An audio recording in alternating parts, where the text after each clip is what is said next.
All right, so we're back with you again this week. Just Nick and I at the moment. Well, we might have somebody pop in later. We'll see. And we're going to talk about first-time home buyers because a lot of people out there need to know how to buy houses, and Nick is pretty much a professional in buying houses. So we're gonna get a whole lot of information in this episode. I'm going to start out by saying I am not drinking the Michigan beer tonight. I'm drinking Reds. I know Nick has a very popular beer. I do. I have the champagne of beers. I have a Miller High Life. It's been sitting around for a while for a special occasion. Gold foil top. I was real excited to pop this one. So took that and got me a fancy glass to pour it in. So we're gonna be drinking pretty good tonight. Good deal. Looks like TJ is gonna join us here, Nick, and I know TJ is looking to buy a house, so this is gonna be right up his alley. Oh, that's perfect. I hope everybody that's been watching has been enjoying these episodes. With Miller High Life being the champagne of beers, I want you people to be the champagne of people.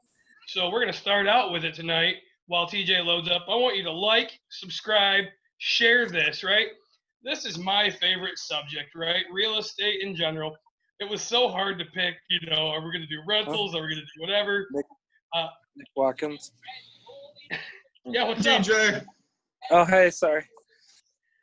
I wanted to bring it to first-time home buyers. I remember being a first-time home buyer before I was an investor. So I wanted to start right at the beginning. David owns a house. Mike has owned a house. When he was on with us. There we go. Now we got a face. And so, all right. Well, as we said, topic is first-time home buying. I think that there's no order that we're going to kind of go in for what's most important, I guess, but we're going to try to keep things in order for what you should do. Honestly, I think getting your finances in order is probably the number one thing, right, David? We built this podcast or this channel off of finances and getting yours correct. So I think when you think about your paycheck, you should figure out what 30% of your take home is. And that's about what you should budget for a home. So an example, right? If you bring home $700 a week, I usually times that by 30%, so 0.3, and I bring you $210, and then I times it by 4.25. Because there's basically that many weeks, every month or whatever. So some you'll have 4, some you'll have your 5th, giving you a budget of about $892.50. So right, we're gonna try to find a house that fits that budget. So now let me ask you something, Nick. Yeah. When we're looking at that budget for your house, and I'm probably jumping ahead, but I'm going to ask anyways. Yep. Are we talking just the house payment, or are we talking extra things that go into this? So, honestly, if you're looking at a condo, right? I try to base it on everything, all included, right? So if you're looking at a condo and your HOA fees are $200 or whatever they are, we try to take that, and so now to purchase the house, you have $200 less a month to finance. I gave the example of $700 income. Now, if you're a single person, right, that's based off of yours only. If you are just dating and talking about doing it, right, you base things off of you. Nobody ever thinks that a relationship's going to end. Nothing, nobody ever thinks of the worst case. I'm a worst case scenario kind of guy, right? Honestly, we bought our first house with, I was married or getting married, and we still based it off of just the 30% of my income. So my wife's was wide open. I didn't know if we were going to have, kids kind of right away, or what, if she was going to stay home mom. But if you do have two incomes, right? So, and you're both making, let's say 700, right? You'll take that $892 and be able to times it by two. So you'll have 1784, let's say, to, or $1,750 to spend. So really get your finances looked at. Don't spend more than 30% in housing, and you'll be able to still invest in all the other things to help you get to retirement faster. And that, honestly, I like to tell everybody, if you're not looking to be an investor, spend that in 15 years, right? I tell people to get that house paid off. Me being an investor, I leverage things. We'll talk about that in another episode. I'm going to try hard not to get off topic here with investing. It's just so hard. But, I do 30-year loans, right? I make more money, but honestly, do a 15-year if you possibly can. But if you want, and you want to still budget for 30 years, I'm completely fine with that. So, once you know your number and what you can spend, is the time that is the fun part, right? Everybody, well, not everybody. I love to look at houses. So finding a house, right? In finding a house, we have so many different things you can do. Drive around an area that you like, right? So we live, David's Byron Center. I know when we were looking at houses, we were looking Byron Center, Granville, Jenison, kind of these areas, good school districts, things like that. So we drove, and when you do that, you can call the agent that has their sign in the front yard, for house for sale. If you know an agent or you have friends that have bought a house, right, get a hold of them, see what their agent did for them, see if they liked them, use them. That agent's going to do multiple things for you, right? They'll probably set you up with a portal. You give them your email, and anything that hits the MLS, the multiple listing services, it's going to come to your email, and you'll have access to see what's out there, kind of, and you'll give them a price range of what you want to spend. And then, so the agents will hook you up with that. I always did things, I guess, myself the hard way because, but there's always local websites for your area. So we have a GRAR, right? GRAR.com. And, I would just go on there, and I can put in what school district I want, put in how many bedrooms, put in how many bathrooms. And it will, it'll pretty much do all the same thing that this portal is going to give you, except for I'm looking at it directly, kind of in the eyes I'm used to. Or, realtors hate it, but I love it. Zillow, right? Zillow has a great function. You can click, multiple dots in a certain area. If you want to stay east of a street, or west of a street, or north or south of a certain, even you can put so many dots out there and be in a specific area. It'll tell you every house that's for sale. The problem with Zillow is sometimes houses aren't for sale and people don't mark them as sold. And so, you'll go to contact a realtor and they'll be like, sorry, it's not there. But I like the fact that it can narrow it down to exactly what you want without having to describe to somebody else, what you're thinking in your mind. So, say, David, any ideas for finding a house, I guess? Well, I mean, I'm always traditional. I use a realtor. When we started looking for a house for my daughter, I called up a guy I used to coach with. His name's Scotty. Shameless plug for Scotty. Scotty Grindelman from Bella Bay Realty. If you need a realtor, he's great. We went and sat down with him, and he said, I need to know exactly what you're looking for, but not only do I need to know what you're looking for, I need to know what your absolutes are. If you tell me that you absolutely have to have this, then those are the only things we're going to look at.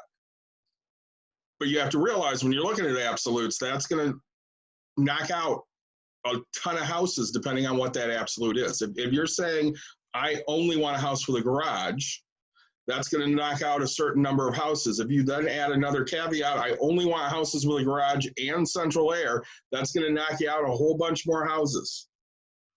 So you have to realize, okay, some things you have to have, some things are nice to have. And for me, having somebody to help navigate that so I don't have to spend as much time looking at that, that's a great thing for me because, you know, we've talked about it a lot of times on these. Time is money. Nick loves looking at houses. I do not love looking at houses.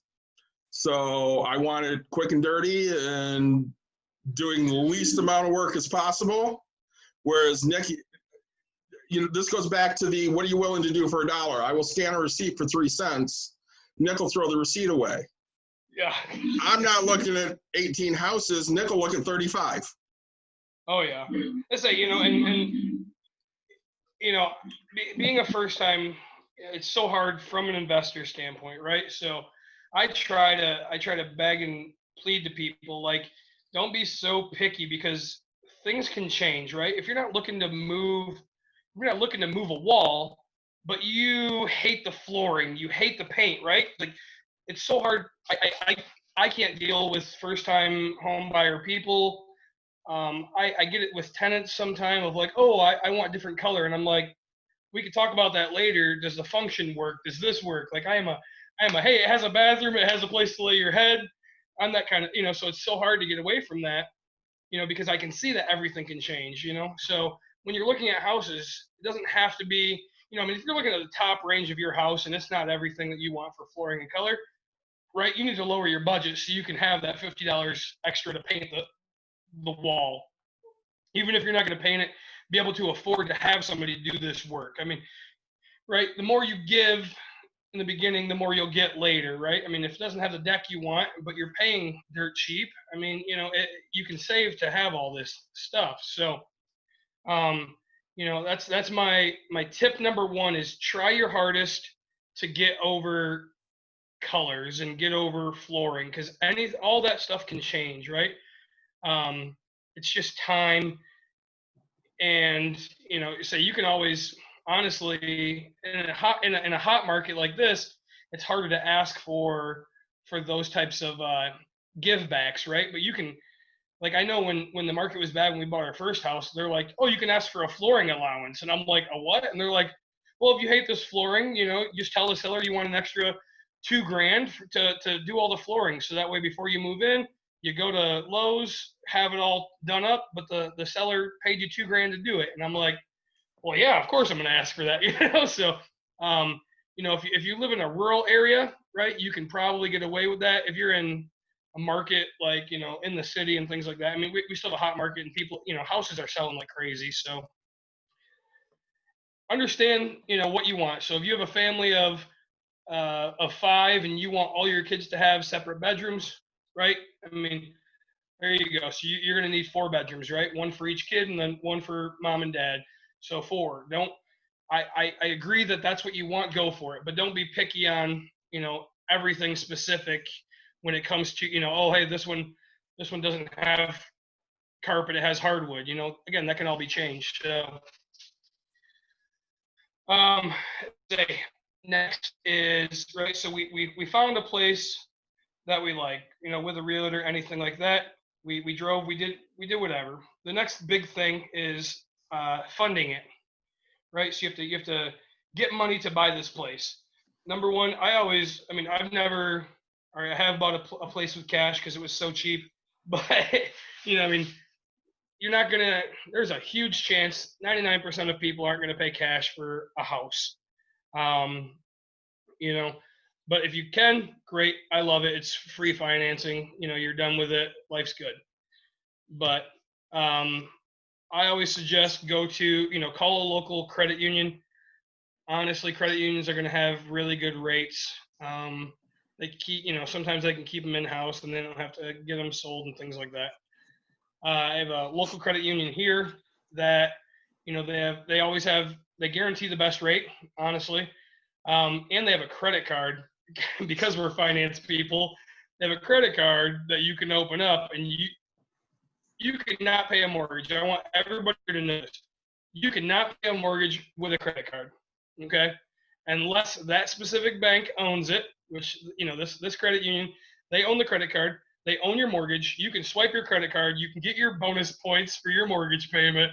So you could credit card hack, and I'm so jealous that you could do that. It's great to me. So the next, call a mortgage broker. A broker is somebody that will shop it out to a bunch of different places, right, to find you the best rate. You're going to pay a little fee for them to shop it out, but they're going to guarantee, their job is to guarantee that you get the best that you could possibly get. I use brokers because when I bought my first house, this guy was like, hey, this is how you're going to do it. Got me a really good deal. Got me a loan that is no longer around, but it was a low down payment, 5%, and it was a conventional, so I didn't have PMI. We'll talk about that here in a minute. But right, so I got this very specific loan in the middle of the city, and I loved it. So I trusted this guy, and every time he said, hey, this is going to close, it closed. So we built a great relationship, and I kept that relationship. And so next, is types of financing. We talked, I mentioned conventional, right? And I'm going to try to not be too picky on everything. I'm just going to do generics, right? Conventional, normally you're going to put 10 to 20% down. So if you pay $100,000, your down payment is going to be $10,000 to $20,000. And so you'll have equity built into it. They're not going to hit you with now FHA. You can put as low as 3.5% down. I love FHA. It's a great thing for people that aren't the high end of the spectrum for buying. Every state has their limit on how much you can finance. Michigan's is like 330,000, right? So anything above that, you can't get an FHA loan for. But you can put 3.5% down, which is great. On FHAs, you get what's called PMI, private mortgage insurance. It's an insurance that they put on to basically guarantee that you're going to pay your mortgage. So, they're just getting an extra $100 because, most time foreclosures or people that don't pay happen within the first, few years. So they're just trying to get as much money as they can. A lot, especially with a lot of the crash that kind of happened back in the 2008 and things like that, they just lost out on so much money because they didn't recoup interest or anything right away. So now, David, I know when you were looking with Caitlin, she was looking at financing. What was she going to do with financing? Do you know? So we were looking at an FHA loan for her. She would have needed about 5% down.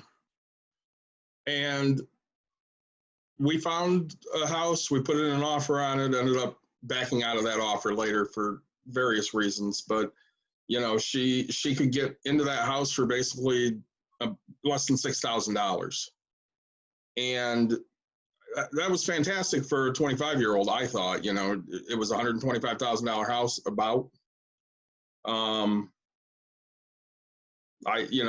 When I looked at it, and I even bought my house FHA the first time I bought a house, and it gave us the ability to buy a house without having to come up with that 20% down, which is difficult these days. Now, when I bought this house, it was right before the crash, and houses were not selling great right before the crash. So I was basically, like Nick said, I was able to name my terms.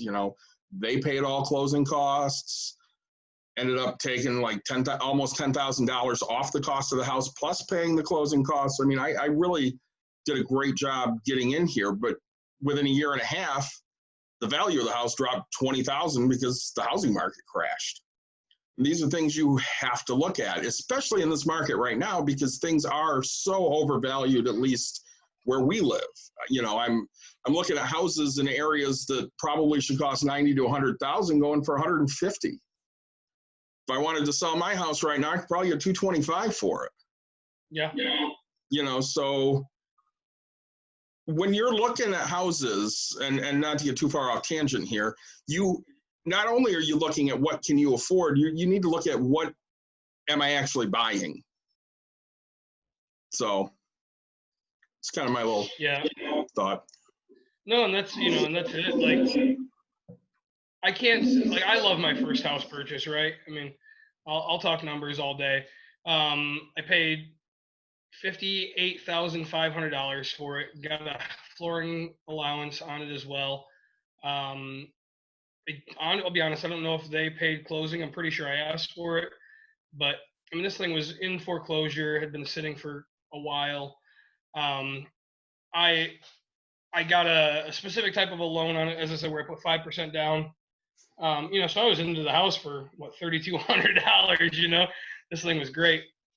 And then, but it was to the point where I bought a very large house for two of us. I mean, I bought 5 bedrooms, 2 bathrooms. And parts of me, looking at it, and okay, now it's worth right around 200,000. I think 190. Right. So I've gotten great value out of it. I did put work into it and things like that, but in the back of my mind, it was like, man, if I would have used my wife's income or something like that, and we would have spent, let's say, 150,000 in a neighborhood that's normally 300,000, right? How much would that thing be worth today? And it's, like the amount of money, like it went up like crazy. So definitely know the area, and what you're getting into, know where the kind of the max values. I mean, there's never really a max because, things always appreciate.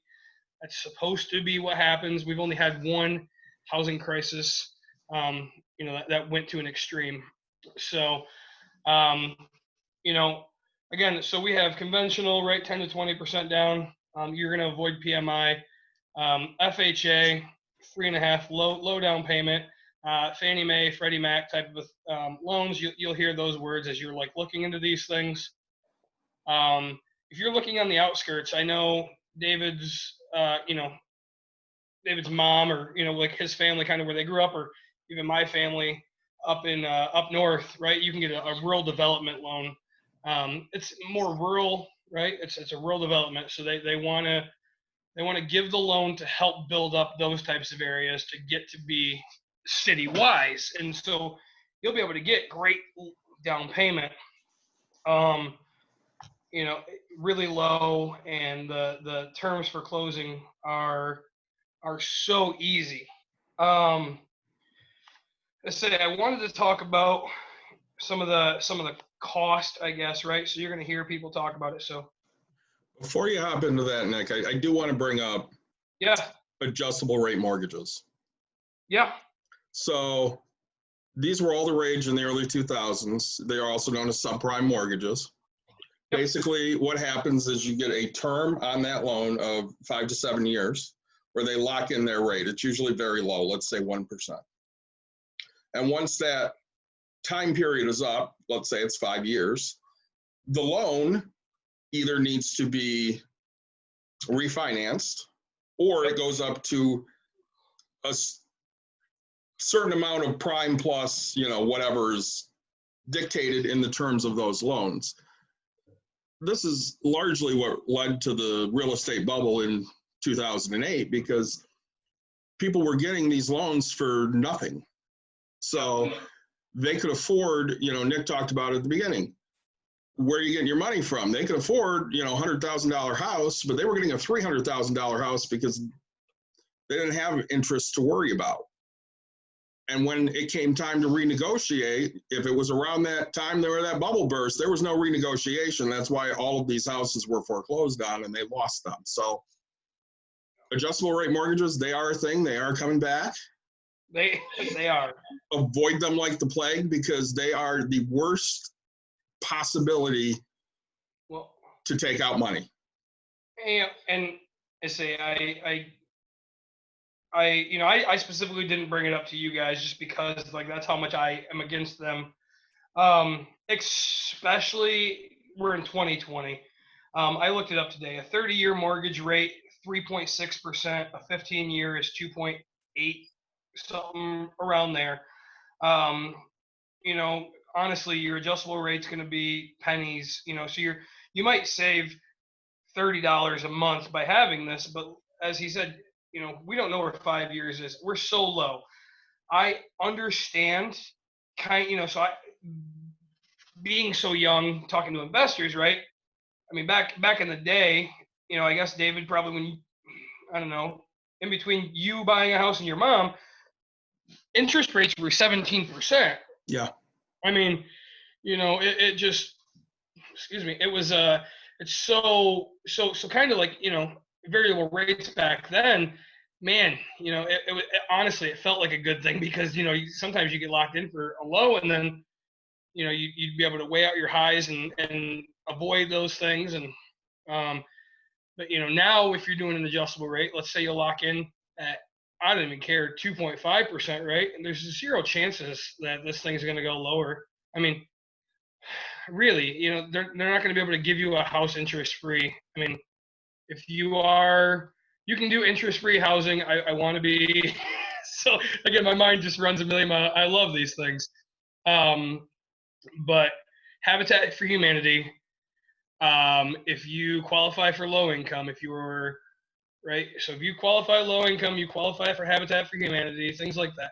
You can get a loan through them. They go in, they freshen up the house, or they flip it basically, charge you such a cheap price on these houses, and you get to pay an interest-free loan, but you have to qualify financially. Honestly, it's so hard to qualify. People that are doing it, so I just don't want you guys to get your hopes up thinking, oh, that's what I'm going to do. So, yeah, I say there's so many different specifics that you can get into everything, right? I could talk about this topic for the next 4 years of my life and never grow my business. So, but yeah, I say we're going to go into some terms or some talks of what it's going to look like. So you bought a house, right? We found the house that we liked. We're funding the house that we like. So once you find it, you're gonna try to get your funding. As you're working on your funding, right, the bank is going to reach out to you, or your broker, or whatever. They're going to reach out to you, and they're going to say, all right, hey, do you want an inspection on this house, right? I always strongly suggest, get an inspection on the house. Unless you're a contractor professional by trade that builds houses and know what you're looking for, you could probably do your own. Otherwise, everybody else, I strongly suggest it, right? Even contractors sometimes forget that, hey, there's a hot water heater or something. So these inspectors, they come in, they're going to look over the house, see if anything's broken, see what types of things that you might be missing. So my first inspector was fantastic. He turned on every drain. And I was like, why are you turning on the sinks? And he's like, oh, make sure that they drain, make sure there's no clog, make sure there's no this. And I was like, I would have never thought of that, right? He comes in, checks the outlets with his, he's like, oh yeah, these are grounded, these aren't grounded, types of things. They look for termite damage. They look for, if there's a crack in the foundation. Honestly, like they check your roof out to see what the life on that. They give a rough estimate, So I mean, hey, so how long things are going to last until they need repaired, or if things are causing damage right now that need to be repaired. So you can go back to the owner of the house and say, hey, no, this needs repaired right now because, it's hurting the house. Or, hey, this is the amount of life that's left, and we're going to have to save for it very quickly. So, average hot water heater, right? Every 12 years, I think, average roof about 20 years roughly. So they'll tell you, hey, so if you go buy a house and, oh, we put it on 10 years ago, you only have 10 years roughly until that has to get done, unless you have wind damage or anything like that. So, and then you're going to get your inspection. Everything hopefully comes back great. The next thing the bank's going to want is what's called an appraisal. An appraisal is not, it's great for you guys, but it's for the banks mostly. So the appraisal, what it does is they send in an appraiser. It can't be hired. It's not through the bank. So the bank or the funding people go out and they throw it out there and say, hey, we need an appraisal done, because they don't want any conflict of interest and people fudging numbers. So it's this random pool of people, and then so that way they get a good, honest thing. So we can't have an influx of the market in areas. Sorry, I'm going to step back. Inspections will cost you about $400. So besides your closing costs, you're looking at about $400. Closing costs includes down payment. $400 for an inspection. Go to the appraisal. That'll cost you about $500.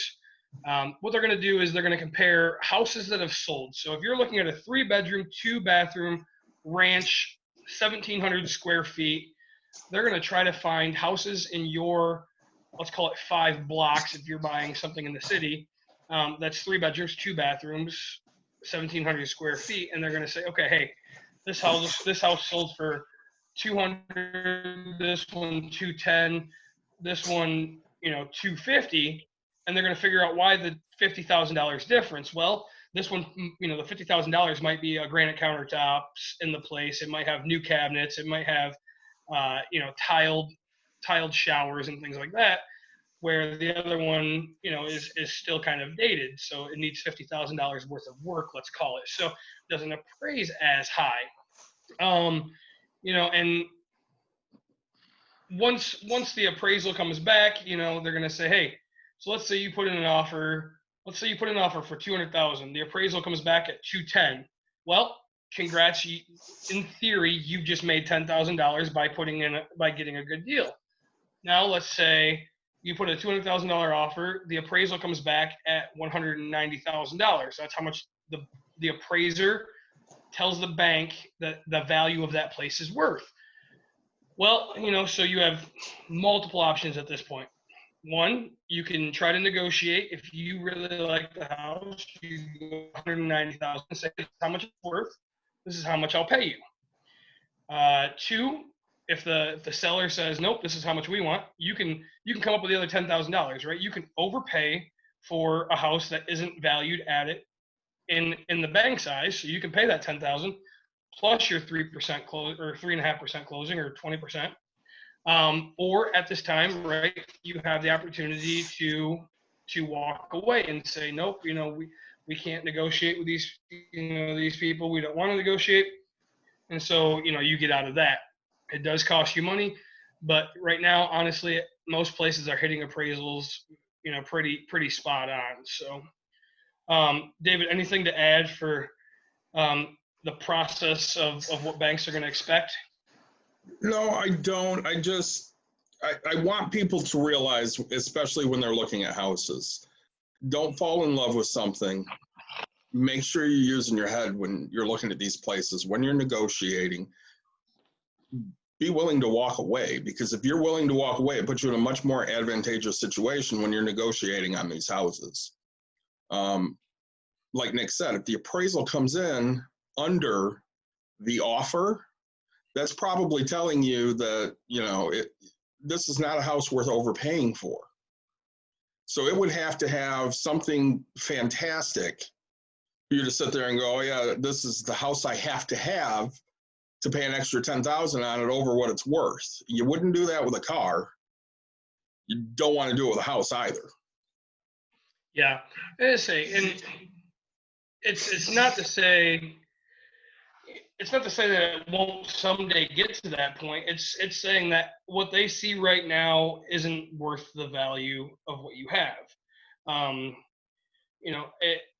If you absolutely love it, right, figure out a way to have it. But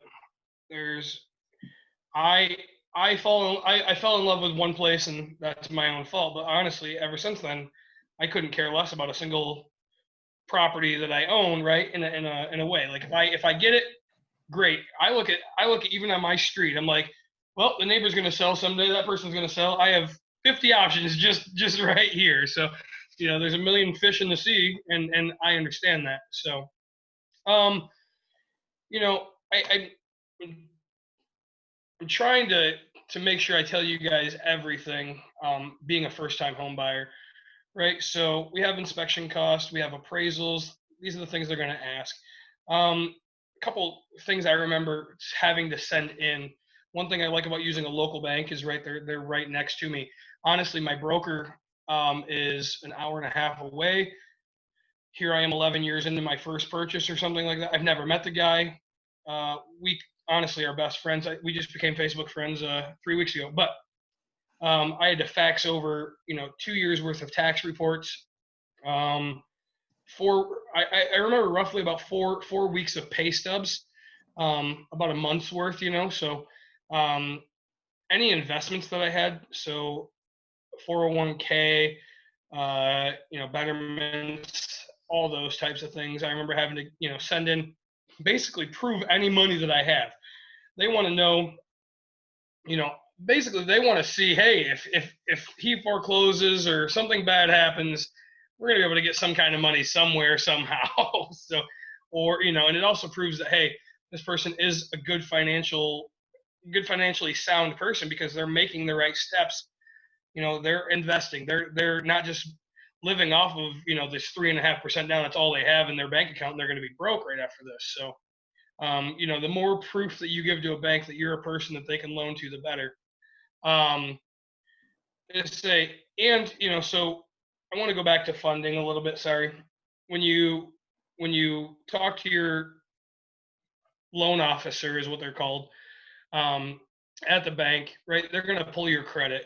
At that time, they're going to tell you, hey, this is what your credit score is. So if you guys don't know it, you can always just have them pull it and say, hey, I'm going to look at a house. I kind of want this. I always suggest doing it, 3 months out, kind of a thing. So that way, in case you're at that 710 mark and you need to be at 720 for that 0.25% break, you can open that, or pay off that credit card a little bit, or do this, right? What we find so much and is people aren't, they're not checking their credit, right? So they think they're doing well. They have a car loan out that they got, and sometimes it's not enough, and you're sitting at 650, 660 because you had one off payment or something, and that could stop you from getting a house. So it's, know where your credit score is, try to build it, and talk to the finance person, because they'll say, hey, in the next 3 months you'll be able to do all these things. So step by step of what you can do to get your credit to where the bank's going to loan you on the best rate. Also they're going to tell you when you get there, right? Like, hey, you're in, it's called putting it under contract. You put your house under contract. You have this purchase agreement that says, hey, I'm going to buy this house. Most banks will tell you, look, and all banks should tell you, at this point, you think, hey, all right, I know I'm going to spend $700-800 a month on this house, or whatever it is. I can afford $500 for a truck payment. And so people go out and buy, that truck, or they go out and finance the furniture for their house, because they're like, oh, we're going to get this house, and they're so excited. Well, that credit just literally took that hit, and they said, oh man, your debt to income ratio just went to crap because you bought all the stuff for your house, and now in theory, it doesn't show that you can afford it, right? I mean, you and most financially smart people in their head think, oh, I can afford this all day, but again, you got to prove to the bank that you can afford this thing, and going out and doing big spending like that is going to get you denied really quickly. So Nick brings up some good points here. I'm going to peel back a little bit, financially, and kind of lay it out for people here. So Caitlin was looking for a house, and she started looking about a year ago in the winter. And then this past winter, she found one she wanted to put an offer in on. So my loan officer I'm going through is actually the dad of my realtor. So I call up Randy, and I'm like, all right, Randy, what do you need? And of course, just like Nick mentioned, they need my last 2 pay stubs because I'm paid biweekly. They need Caitlin's last 2 pay stubs. They need the last 2 years of tax returns. They need all of our investment information, our checking account and savings account information, all of our investments. I mean, everything. They wanted all of this information so they could figure out if we were worthy. And when you look at my credit, because I'm leveraged so many places, I have a loan on my house. I'm a secondary on my mother's house, which is actually being used to leverage a land contract on a place that my aunt used to have. So I have 2 home loans. I have 3 car loans. So when they went to approve us for a loan, we weren't getting the absolute best rate that we could have. We were paying 0.25 to 0.5 higher than that. And when I questioned Randy on it, his answer to me was, "That's your debt to income. Your debt to income's too high." And I said, "Okay, well, I understand that. It's affordable, so we can handle it. It's not a big deal." But you have to look at those things, when you're going to buy a house. And Nick knows this as well as everyone because of how many rental properties he has. So he knows he's on X number of loans. Can he afford to do this? And of course, Nick, because he's been doing it for so long, he knows how to play the game and the ins and outs of everything he's trying to do. But, if you're a first-time home buyer, don't open up a new credit card. Don't max it out. Have your credit, know what that score is, know how to improve that score. Don't make, impulse purchases that might affect that in any way, shape, or form. We talked a couple episodes ago during the Good and Bad Habits one about, did we all have an idea of what our credit score was? And everybody's like, yeah, I know the range because it changes on a daily basis. But, I looked at mine today. I think the last time, we discussed it, I was around 725. I'm at 807 today. So, Yeah. Well, and, you brought up a good point. It reminded me of, it was fun to me, and it bugged me so much when you talk about your bank accounts that you're going to have to send in, right? So my wife and I had just gotten married, right? We got money for our wedding, and so we made deposits. The bank's like, "Oh, I need to see where this money came from." I said, "It's a wedding, and they're like, "Well, we need to see that it came out of people's account." And I said, I was willing to walk away from buying a house because they wanted me to talk to, my aunt, my grandparents, everybody for, a couple $100 just to prove where this money came from. And I'm like, I'm not going to go have people show me their bank accounts. And, I think we got a $500 gift or whatever from somebody. And so I had to literally, I was the only one I was willing to go prove. And they blacked out everything except for the this. We had to turn that in, but they will dig into everything. Honestly, if you go buy if you spend, let's say when we talk about furniture, a TV, right? I mean, honestly, anything over a normal amount of money that you spend, they're going to red flag, and they're going to want to know what you purchased, why you purchased it, how you purchased it, and things like that. So. I remember on one down payment, I sold a car, and I had to have the bill of sale and proof of like, oh, hey, I got this as an income. To say I made a $1,500 deposit, and they're like, where'd it come from? And I'm like, I sold a car because I needed a down payment. It's just they will look into everything, man. But have patience and understand. The normal time from when you actually find your house to what I call closing.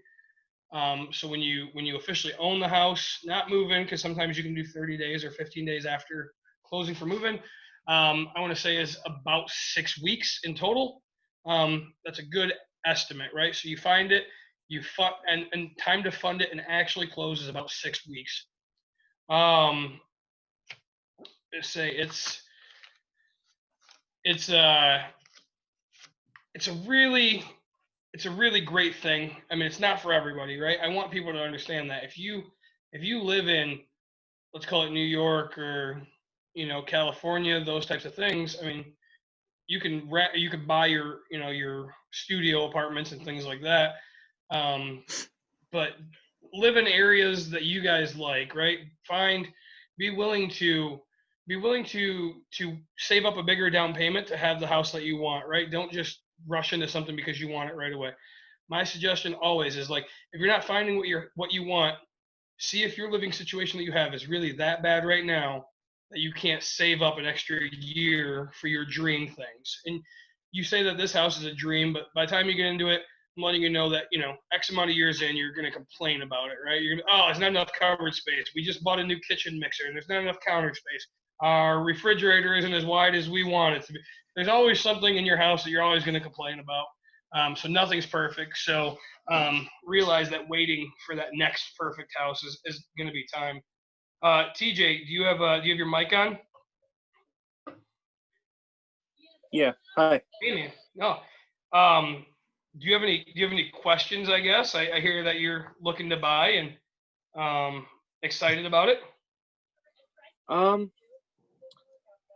guess not right now because I know we're doing a lot of looking right now, and Yeah, it's my favorite part. it's more like I don't want to like look too much right now because we just renewed our lease like a couple months ago on our apartment. Sure. So I want to like keep an eye out, but at the same time just kind of like keep it in the background until like, you know, closer to the end of this year, beginning of next year. Can I give you a pro tip? Yeah, go ahead. All right, I'm going to give you a pro tip that I've never shared with many people. So anybody who's watching is going to get a real great pro tip right now. All right, so people do what you're doing all the time. And as an investor, so I'm a landlord, but it bugs me because, you know, you guys wait until 2 months out and then you hope that it closes and then something falls through or something doesn't happen. Then you always get stuck into going into that lease again because you feel like that's your option, right? Like dang it, I hate this. So here's the pro tip, okay? Start looking right now, find the house that you want, and then what you're gonna do is say, hey, in closing, I want the seller of the house that I'm buying to pay my buyout cost on my lease. Okay. So right, your lease. I mean, because I know I have a buyout cost, right? And it's for the first 6 months, it's what, two or three times amount of rent or something like that. So, you know, if you're paying 700 or 1,000 right now, it'll cost you $2,000 or whatever to get out of your lease. Well, if these people want to sell their house that bad, you just tell them, hey, we're going to buy your house, but you have to pay the penalty to close to buy my lease out. So you guys get it for scot-free, that you closed on your lease. You don't have any eviction. You don't have any issues with back rent, and it's all logged in this thing. So that way the people know that you've paid your rent on time. You've done all the good stuff. So it's it works. I'm telling you, because, you know, people that. So there's so much that works about it. One, the people know that you're being serious, that you're buying from. They know that you're a person who's going to close, you know, that's going to close this because you're looking to actually move out. You're not doing it because you have to. And like, I know I've passed, I'm not like everybody else. I'm really not. I once looked at an investment house and there was a family that walked in right after me, and it was honestly only shown to like 3 people. And I told the guy who was selling it, I said, I don't want to buy it. I don't want to stop a person from having a roof over their head for their family. It was a really inexpensive area and stuff like that. So that's not going to happen. But like, I know that if I see a family going in to buy something, I don't need to flip it just to make money. My dreams are elsewhere, and I'd rather help people that way.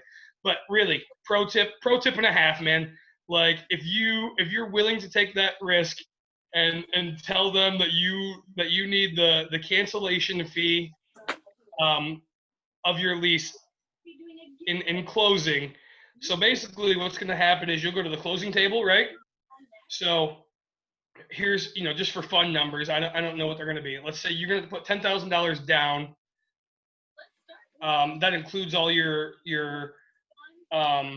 title fees, your state transfer tax, you know, your realtor fee. Your buyers don't have realtor fees, but the other side does, right? But it's going to cover all that. And then, so let's say it's $10,000, right? Well, you're gonna give that the $10,000 down. The title company is gonna hand the seller the other, I don't care, let's call it $100,000. They're gonna hand them the other $100,000. So the seller has their 100 and something thousand, but the seller is gonna bring a check for $2,000 with your name on it, and it's intended for, hey, here's my buyout. So then you give your landlord that buyout fee, and you say, here, my lease is officially done, and it'll work out that way for you. So you'll have your money instantly. You don't have to worry about saving up for it and covering it. Okay. So once you have that closing date, you'll be like, yep, this is what I want. This is how it's gonna go. So, but All right, yeah, I good to find know. I find way too often people wait. Like, right? I mean, were you looking at a house before you signed this lease again? Yeah, kind of, sort of. So I mean, we've been looking on and off for a while. and it seems like every time you're like, oh, I can't find what I want, and then you're like, oh, we should re-sign. Oh, we should re-sign. But yeah, it's I never get mad at my tenants for buying a house. It's frustrating sometimes because it's like happens random. But as long as you pay your early termination fee, I can't complain, right? You've given me a month or 2 months to find somebody to place them in there. You've paid for it, but technically, in this case, you're not paying for it, right? The seller would pay that just so you move into the house. So I hope that little section goes viral forever because that pro tip is worth millions, man. So, any other questions? So I guess who would be like the first person to talk? Should talk to a realtor first, or should I talk to like? I have a friend who works as a mortgage officer for a credit union, and he recommended talking to a mortgage broker. So. Go ahead, David. I think there, you need to figure out what way you want to look at it, okay? And I think Nick will agree with me to some extent here. You can either look at it in, I want to find what I'm looking for in a house, or you need to look at, I need to know how much of a house I can afford, okay? I'm always of the, I need to know what I can afford. So I would always talk to a mortgage broker before I would talk to a realtor, because I need some idea of what am I looking for. With Caitlin, we kind of went the opposite way because I already knew what she could afford. I didn't need to say, okay, what are we looking at here? So when we sat down with Scotty, I said, okay, Scotty, this is what we can afford. Find me something in this range. And Nick, thoughts?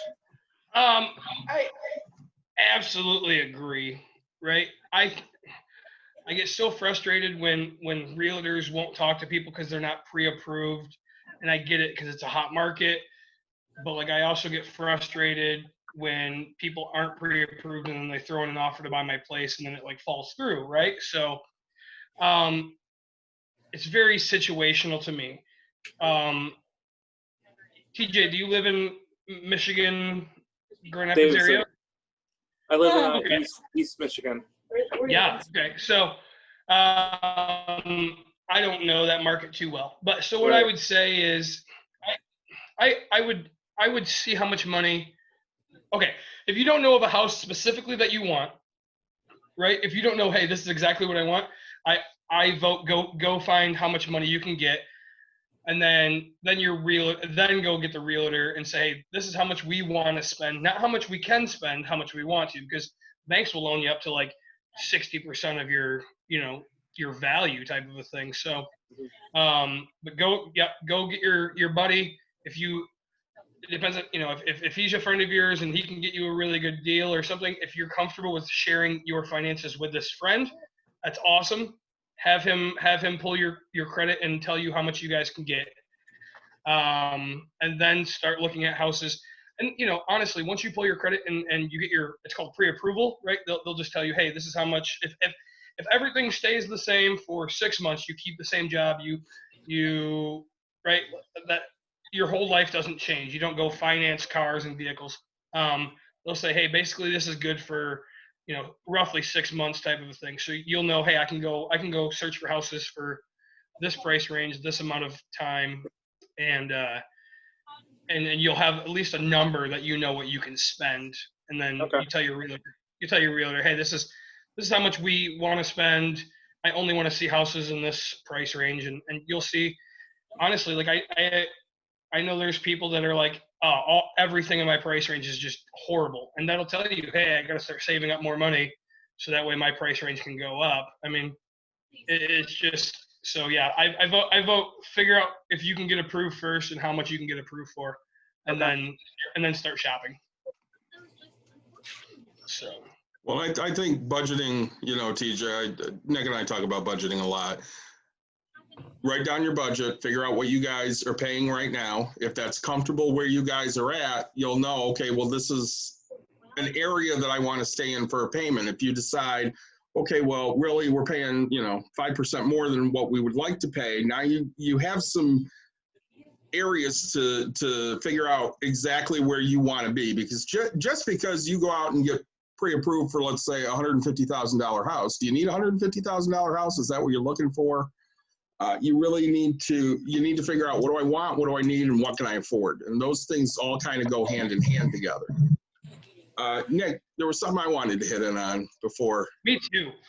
Before I let TJ or Danny ask any new questions. Pretty kitty, by the way. Yeah. So let's say, Nick, you need to come up with the money for a down payment. Yeah. How would you go about this? Because I know I have some ideas. What would you do? So you're looking at it. Let's say you don't have the money readily available in your savings right now. How would you come up with it? Okay, so we're gonna go back to types of loans. Yours are my favorite, right? FHA, low percentage down. The really awesome thing with FHA is you can get what's called gifted money. So, let's say right now you have no money in your account. You found a house for $100,000, so you're gonna need $3,500 for a down payment. Well, I can go out to my good buddy David and say, hey, David, I need $3,500 for a down payment of a house. I need you to gift it to me. So you write me a letter that says I gift this money to Nick, and it goes into my account. It sits, it clears, and the bank says, okay. If I'm going to do a conventional mortgage and I need 10 to 20% down, and I have, right, let's say I need $3,500 again, or well, at this one I'm going to need 10 grand or something on 100,000. I need that, right? So what do? Me being me, I literally sell everything, because to me the house was my investment and I'm going to make money. So I sold a car, I sold paintball guns, I sold everything, right? And then had to show proof of sale of all of it. So with conventional, you cannot get gifted any money. There can be zero money coming from family. But, so now let's $0 because you like to invest every dime. Really, like I say, I know that you can do loans from your IRA, right? We talked about those.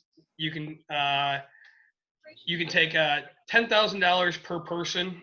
That's one thing I go with so many things. But you can take $10,000 per person, tax-free, without penalty to put down for a down payment. But I need to touch base on this because it's important. If you're not married, okay, if you're just dating, long-term relationship, doesn't matter. If you're not married, the bank will only look at one income and one income. They will never look at two incomes, okay? That's a huge thing that people need to see. And so it's because, right, they assume that people have an easy way out and they can't hold anybody else accountable. So I want to touch, so let's say both of you have 10K in your IRA, you both can't put it down because you're not both. You can go on the loan, but they want to prove you for the loan because your income is not legally in their eyes combined. We're gonna let your internet catch up a little here, Nick. You were buffering, but we got all the highlights of that at least. Danny, TJ, we hit on down payments now. So, other questions? I don't know. It's all up to you. You're the money bags. It would be your credit score and everything. Do you know what your credit score is, TJ? I think it's like Yours Just- was- it You wasn't- don't it have to wasn't give it 600. exactly, you know, do you just at least know the range? I think it's like around 750. Okay. Mine's about 680 right now, but I also started with no credit whatsoever when I bought my car. So it's literally been, you know, I was 25, had no credit, nothing, had no credit cards, no nothing. Yeah. I had to have him co-sign me for a car because I couldn't be accepted for it. So Yeah. I say, don't worry. We touched base on other episodes of how to build that credit and do amazing things. So, I'm slowly building it. yeah. No, and I say, how long ago did you buy your car? 3 or 4 years ago. Yeah, 3 or 4 years ago. What's your interest rate? It was actually pretty good, but I can't remember. What is Sure. mine? So, I don't remember. It was a decent one, apparently. So, fun. Half pro tip number 2, right? So now that your credit score is better, you start understanding what this is.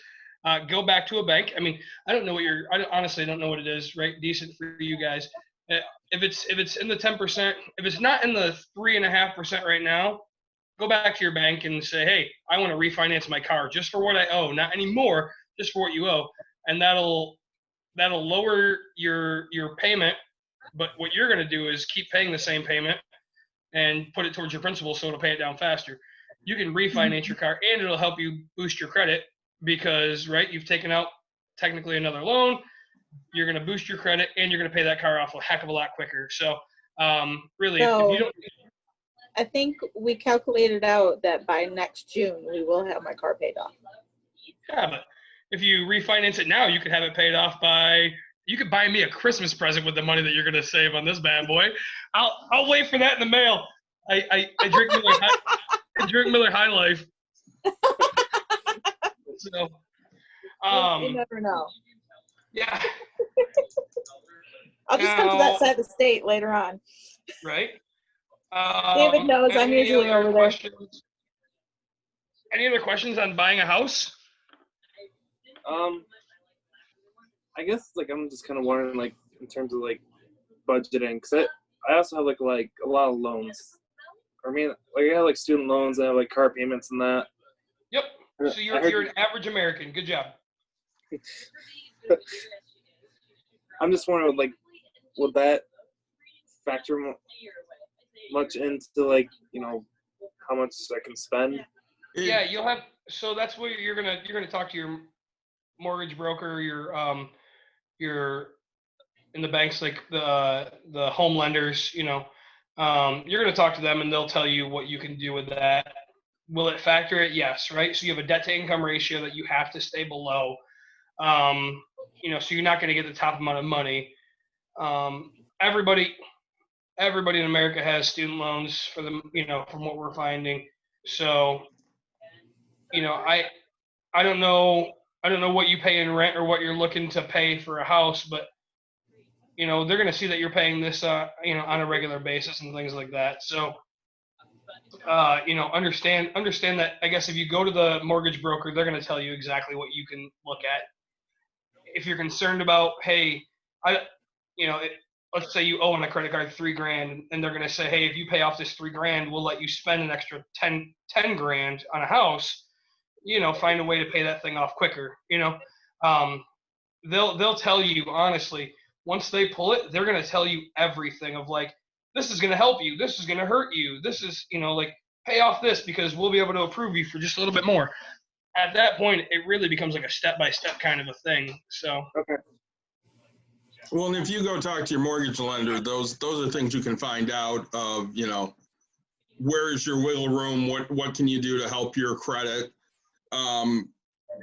You know, I'm obviously always around. If you want me to start looking at some of these things with you, I'm more than happy to do that. We've done several episodes at this point on budgeting for the pandemic, how to deal with debts, good and bad habits. So I mean, we've gone through a lot of these things. There's a lot of great tips in those if you know you have time and want to watch some of those. Otherwise, I haven't really. I have no problem sitting down and looking at that stuff with you guys either, because there are a lot of options out there, and you know, we might get to a point where, let's say you have 5 open loans, maybe we can roll that into something else at a better rate, and now you only have 1 open loan, and that looks better, you know, to a lender. Yeah. Yeah. To say that, and that's yeah. So that's huge. You know, getting things. There's so many options. Honestly, it's like if you want something bad enough, you're gonna do what it takes. So at this point, right, it's like the bank will tell you, hey, look, if you want this, right, refinance your car and go to a lower interest rate because you're paying too high. And at that point, opening $50, right, in your free money, $50 a month is huge on a house payment kind of a thing, you know. That's another, I don't, you know, 10 grand. You can honestly, I keep throwing out 10 grand, but it's like $50 equals like 10 grand of financing money at 30 years, right? You know, and that could literally just be off of lowering an interest rate, or, you know, so I don't know, you know, as David was saying, right? So let's say you have 2 credit cards at 12% or 15 or whatever the heck they are, a car at 8%, and now you have good credit and you can jump it down to 5%. I mean, you've just opened up so much principal money, not even just interest, but principal money. Man, you can score. So my biggest suggestion is definitely reach out to your buddy who's a home lender, home mortgage lender, and have him pull it and go from there for sure. Well, one of those things Nick and I are always big on is shopping stuff. It doesn't matter whether you're shopping a loan or whether you're shopping car insurance or, you know, shopping for the best deal on whatever beverage you're drinking that week. We're always looking for deals. So, yes, Miller High Life, I know. The champagne of beers. And it's inexpensive. I got it on sale. David's wife bought it for me. This is a 2018. And it was marked clearance for like $2. So I'm drinking a skunked beer because I enjoy. I will say we did an episode, 2 weeks ago, Nick, and you had Bud Light. And then the next day, Dawn and I came over and you drank the warm Bud Light that was still outside. Factual statement. Yes. And that did happen. Yeah, I don't care what temperature my beer is. So I want to, since we have this keep going, I want to talk about, you brought up insurance, David. Yeah. Right. So when you go to buy a house, I run into it so many times where I buy older people's houses that have lived there for a long time. Okay. So, and they paid back in 1940, right? They paid $20,000 for their house.